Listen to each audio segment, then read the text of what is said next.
Okay guys, welcome to the next installment on this series of building a job posting side project where I take you from start all the way to finish, even to the point of actually trying to make this a business and make some money out of it. So as you can see here, I have started the work on the UI portion. Obviously it's not completed. There's a bunch left that I still have to do, but I have kind of the major pieces. It's going to have a classic 3-column layout. Over here we have promoted job postings that I'm going to be showing. So this is going to be paid advertising by the job poster. Then on the left, this screen is for the developer. So the logged in developer, any jobs that they have saved, any job alerts that they want to be emailed on.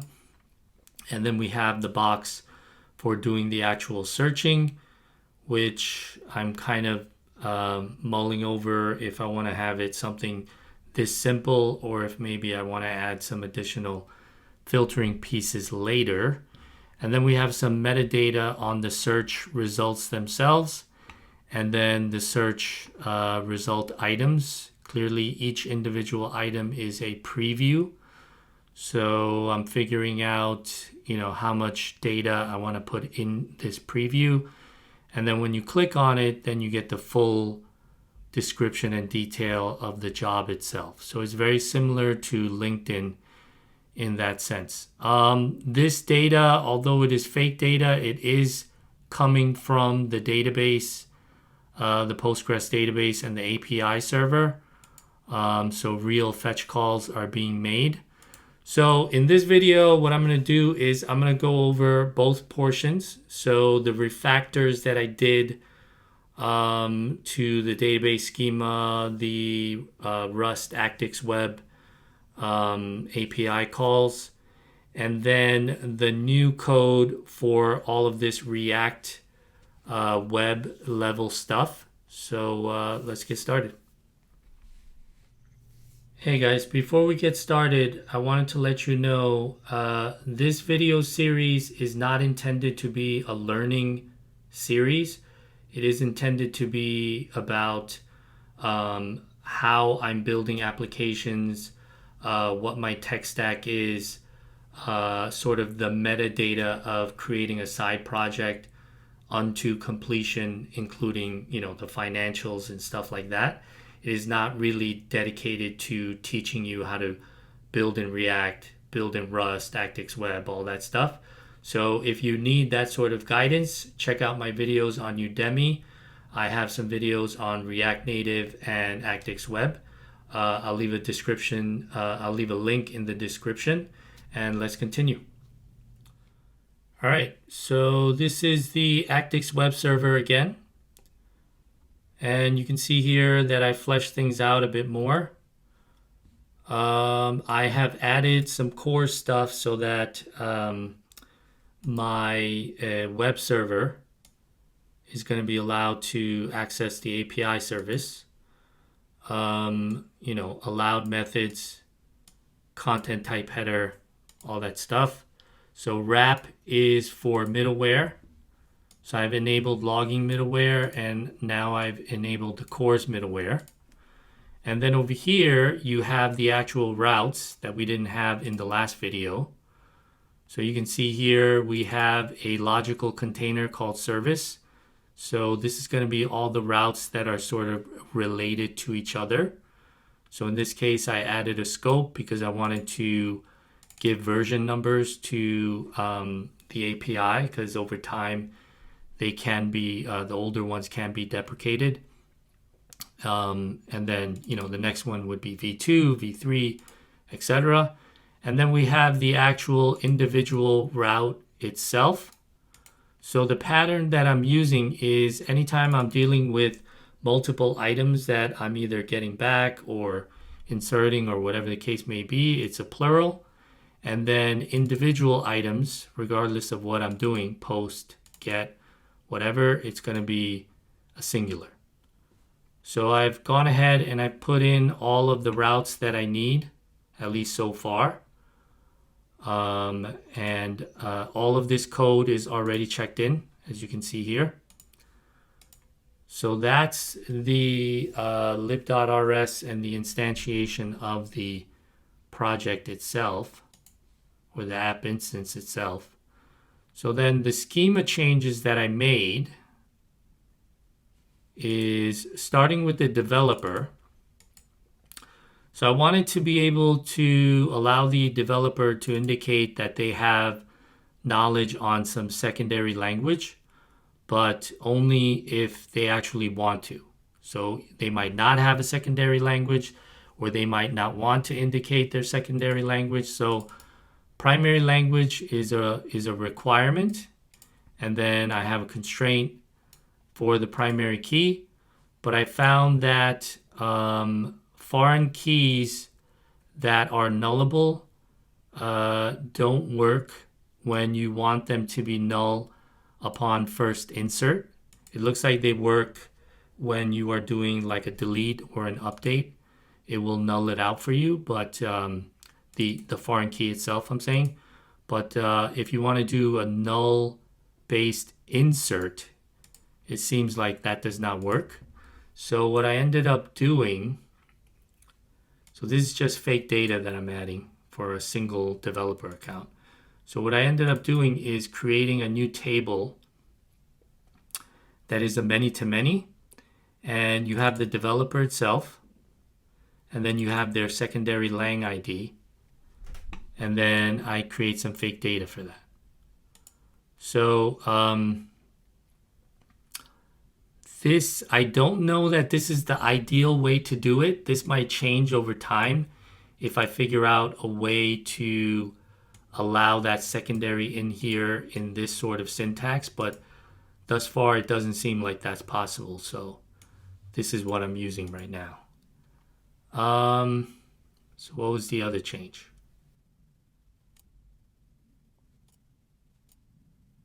Yeah.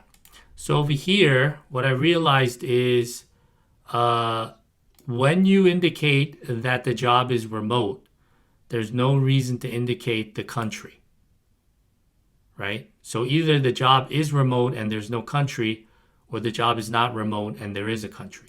So the way I did that, again, for the same reasons with the secondary language foreign key, is I created a many-to-many, and then you have the job ID itself and the related country ID, indicating that if it is remote, then an entry will not be added.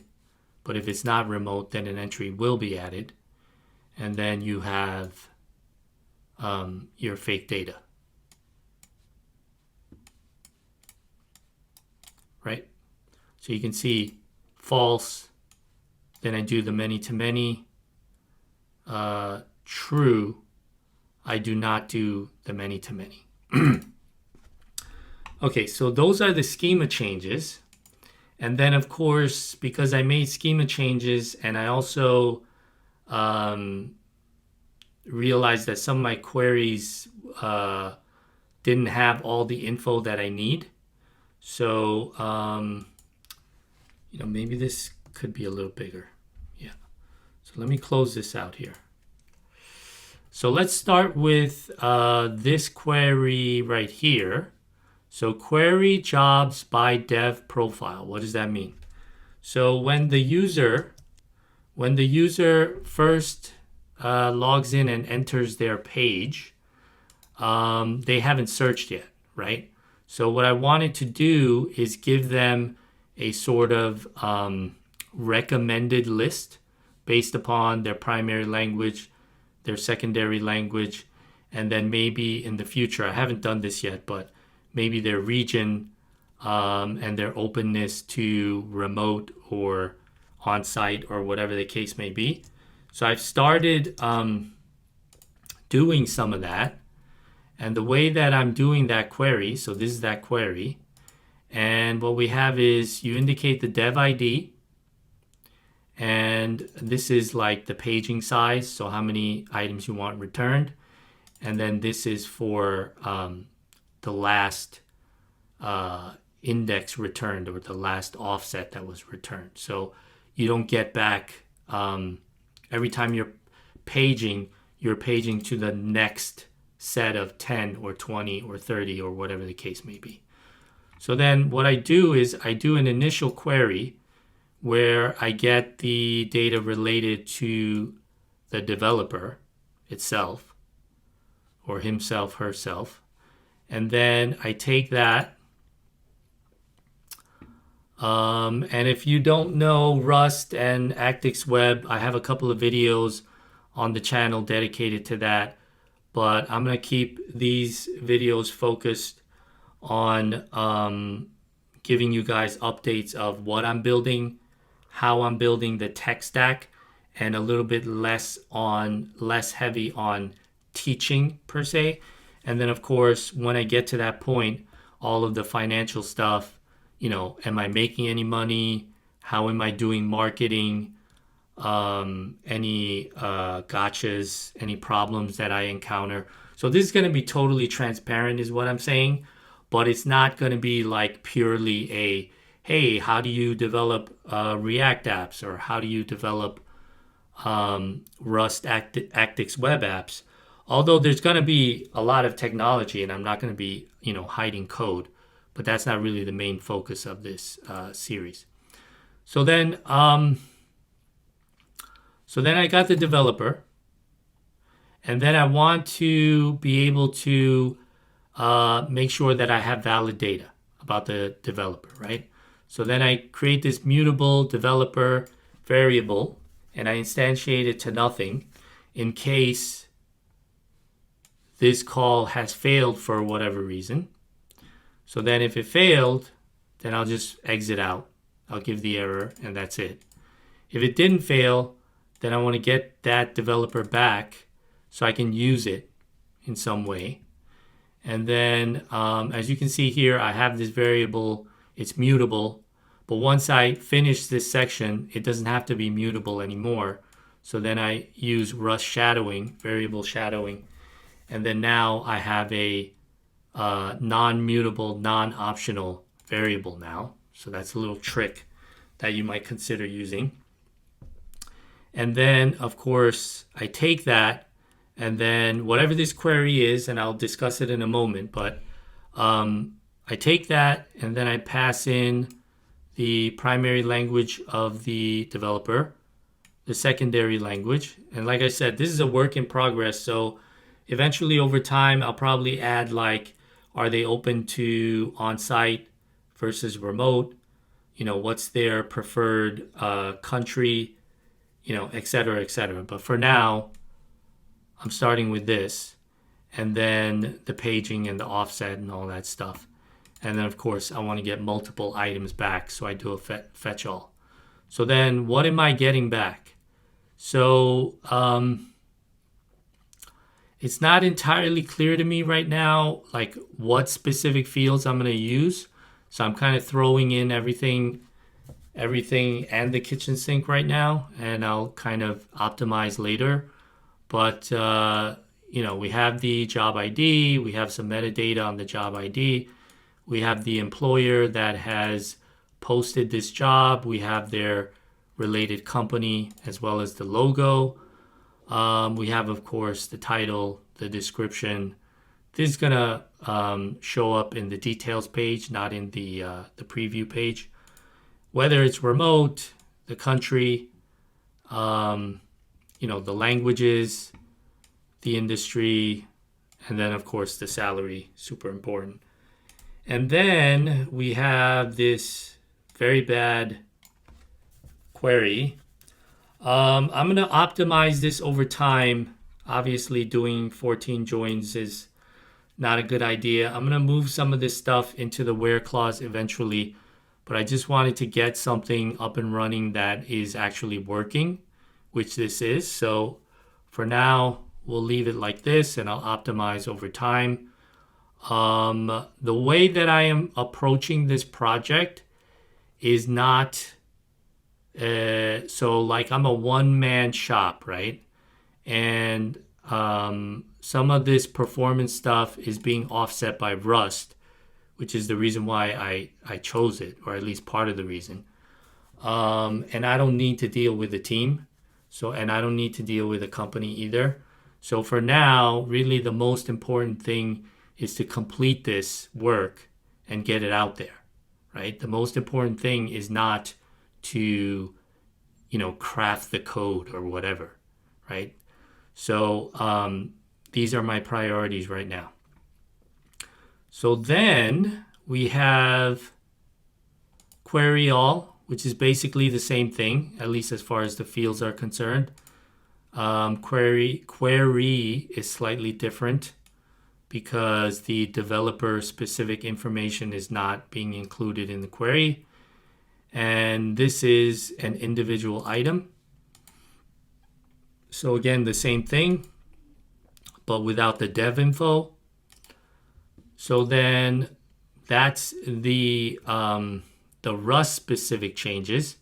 And now let's take a look at what I did with React. All right, cool. So this is the landing page. So the way that I have it set up is, are you an employer or are you a developer? So then if they're a dev, they would click here and they would get the dev screen. If they're not logged in already, then they would be asked to log in, and that would be that. So as you can see here, this is kind of flickering because it is being gotten from the Docker image API server that I have. So if we take a look at the code, let's start at the home page. So then we have this very simple, two fat icons on the screen, unmistakable. Am I a developer? Am I an employer? And then you go to the appropriate one. There isn't really anything sophisticated to show here, so I'm just going to burn through that. And then this is the main developer screen itself. So let's make some more room here. So then what's going on? Well, let's bring this back.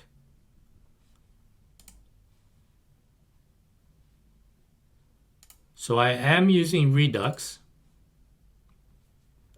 and I have this call right here, this hook, and I am attempting to set or to use the profile information. Now in this case, I haven't built out the JWT based authentication stuff yet, so look out for a future video where I'll have that stuff detailed for you, but it's not ready yet. So I am just going ahead, hard coding an ID. As you saw before, I have only one test account, so it's ID is 1, and then I grab that and I set it up here. So if we take a look at this code, I am using Redux Toolkit. So I'm creating a slice. I have an action, so an action setter. I get the payload. I set the state with the payload. I return it. This is in order to expose this capability, which is used by the hook. And I make those functions that you just saw here accessible. And I add it to the store right here. So all this source code is available right now. You can take a look at it. This change was just to get rid of these quotes that I have right here, unnecessary.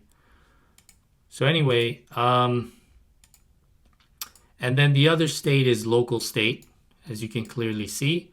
So what I'm doing is, because this is the landing page right here for the developer, I am taking the jobs related data and I'm updating and setting it here, and I'm passing it down as props to whatever children that need it. And then this is the search text input. So again, this is considered the parent component. So I'm having these two be all in here, and then I'll pass them down as required. So I just did the profile stuff. Okay. So then if the profile changes, then obviously I need to change the get jobs by dev profile data, right? So that's what I'm doing here. So every time it changes, I reset it, and then I check if the profile exists, meaning they've logged in. And then I use that ID to get the dev profile specific jobs data. So this data. This is a conversion from the type job to the type job post. Just a standard operating procedure because I have a domain layer and a presentation layer. So I'm trying to keep the UI stuff separated out from the business logic stuff. So if you look at it in this manner, you can see more clearly what I'm talking about. So I have all the UI stuff in here. I have all the domain stuff in here. This is because I am using Vite.js, and Vite sets things up in this manner. So I could probably change this if I wanted to, but there's really no reason to go through the trouble. So I'm not doing that. But I have the domain layer with the business logic. So here we have Redux, and then here we have a repository layer. So I do have a developer repo. Was I using that here? Yeah. So that's what I was using here, right? So if we use these calls, or if we make these calls in multiple places throughout the app, instead of having a bunch of spaghetti code all over the place, or doing business logic inside of the presentation layer, I put this function in the domain layer, and then only the function will get reused. So if it requires a bug fix, some sort of change, I just do it in here and everybody gets it. So then what I was trying to say before is I have this job repo. So that's this guy right here. And in here, I define the domain level job type, right?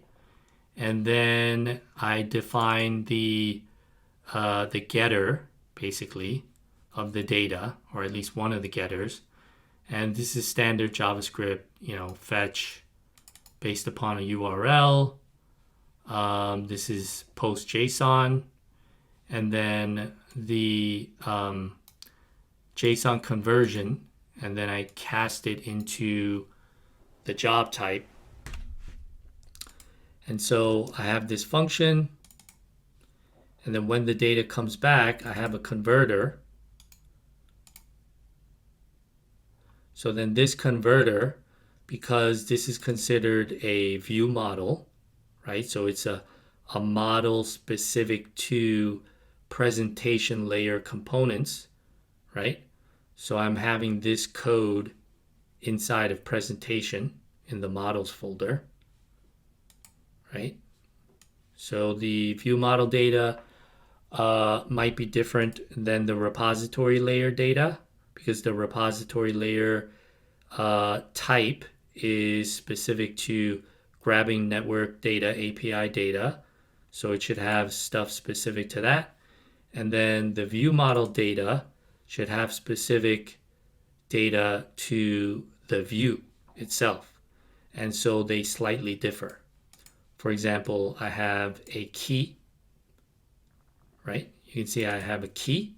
So that's to distinguish when I feed this instance into, let's say, a list, I need a unique key for each item so that I don't cause unnecessary re-renders. So I decided to put that as part of my view model. I have a logo file that I need to deal with. So basically up in here, I take that array buffer data, because that's how the data comes in over the wire, over the network. And then I convert it into a uint8 array, right? and then I take that, and assuming I have data, then I convert it into a blob. So that's what's going on here. Oh, actually, this is because of this. All right. So then, what else? Oh, yeah. And then the updated at is I want to go from a UTC date timestamp, right? That really long, it has a capital T string in the date. So I want to format it into a human-friendly date. So stuff like this, right? So I'm using date FNS to do that. So I'm parsing that data. I'm parsing the UTC string, right? I'm parsing it out as a date right here, right? And then I convert that into a human-friendly string, and then I pass that in here as well. So if you want to separate concerns, you would want to do something like this so that your UI logic and your business logic are separated and distinct from each other. So that's what I did. So then, after I get all the data right here, what is this? Yeah, this is just the text input. So in React, the accepting of text is kind of convoluted. You have to handle this on change event, which means the typing. So when that text changes, you want to run something that updates this search input, and then it shows up on the UI that way. So that's what this handler is about. And let's see here. So let's start from the top. So we have our root container. We have a left side menu. So that's this stuff right here. And I've created this as a component. I may or may not reuse it in the employer screen. I might have some different information in there, but we'll see about that. So it's a navigation container and then some navigation specific links basically. Let's see here. So then we have our main column, the middle column right here. And then we have our right-hand column over here.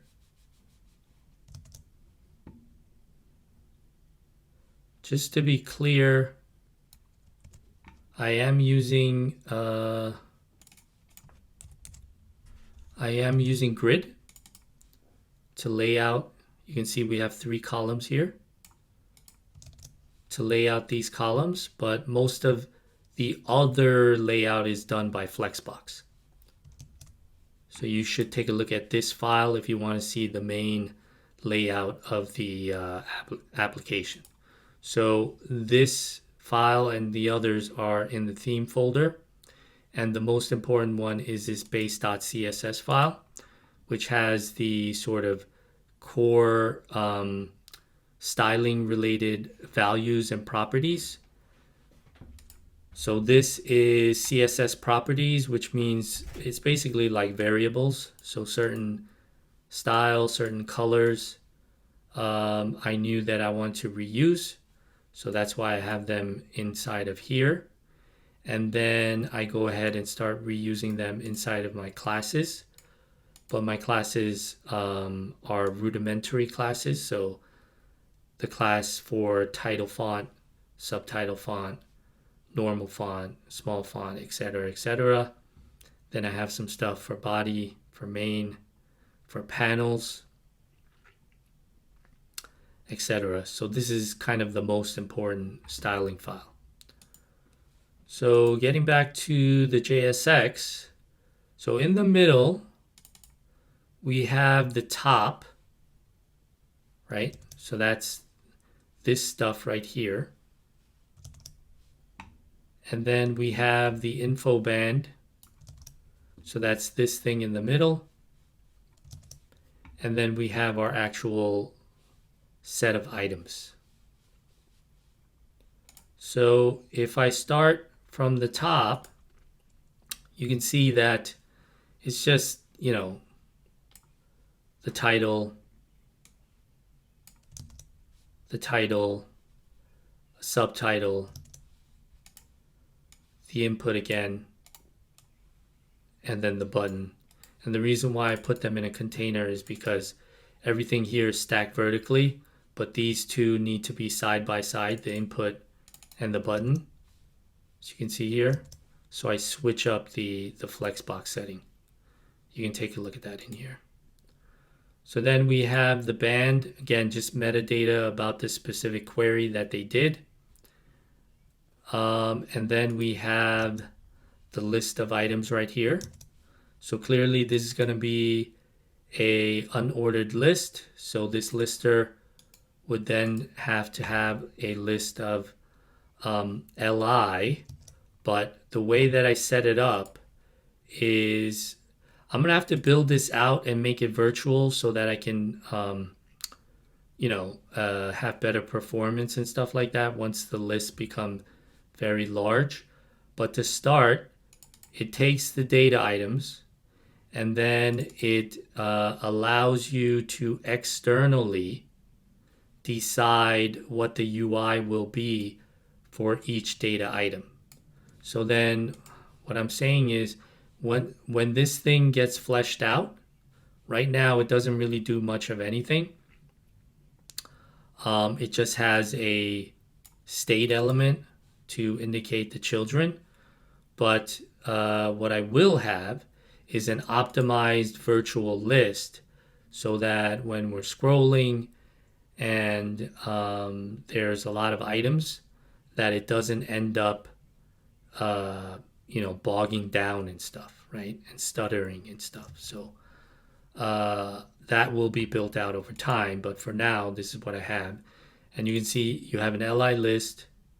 You can see there's a unique key for performance, and then the individual class style, and then the job preview item itself. In other words, all of this preview data, right? All of this preview data. So then if we go in here, what does that look like? So the way that I decided to do this is I want to reuse this for over here, because these will also be previews of jobs, but they will be, the paid advertising. Like when I look at, for example, LinkedIn, right? So if I go in here and I look at this, I don't like this. I think it's extremely annoying because if I'm doing a search, I just want to see items specific to my search.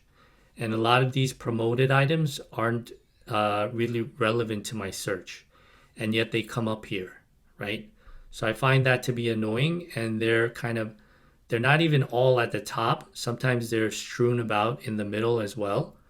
So what I want to do is I want to have these items in their own section, right? So that here will be dedicated to promotion items. I mean to just your own search items, right? And then here I will show promoted jobs that may be related to your search in here. So then I want to be able to reuse this.